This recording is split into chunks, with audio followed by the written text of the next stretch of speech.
Откананын кубаттуулугу 2,3 киловатты түзөт, мегаватты түзөт. Бул көмүр менен иштейт. Бул Кудайым буйрса Откана шаарыбыз үчүн дегеле ушу биздин теплоснабжение үчүн, жылуулук берүү тармактары үчүн бул жакшы көрүнүш дисплейлер болот. Планшеттей ошо дисплей менен эле кнопка басып, иштетип, Откананы иштете берет. Мурункудай күрөк менен жагып, анан гүлүн тачка менен чыгарып жок.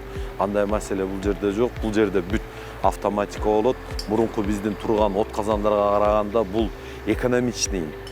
Отказандар коюлат, буюрса бир жума 10 күнүн ичинде бир уже каркасы, зданиясы, анан ичинде оборудование толук коюлуп баштайт. Азыр мынакей көрүп атасыздар, подготовка болуп бүтүп атат. Кудайым буйрса азыр мунун полун стяжка кылса эле уже оборудование турат, оборудование, насостор баары коюлгандан кийин анан стенасы менен крышасын жаап коебуз. Кепилдик бере алабыз. Быйылкы жылуулук сезонунда 25-26 күз-кыш мезгилин ушу жерде жашоочуларыбыз жылуу жакшы өткөзөт деп.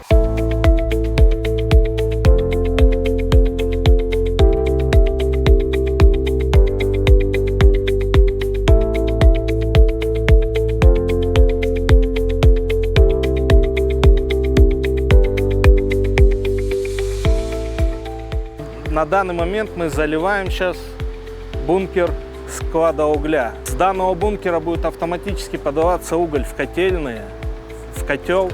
И механизированным способом будет подаваться уже непосредственно в котел, где будет происходить горение.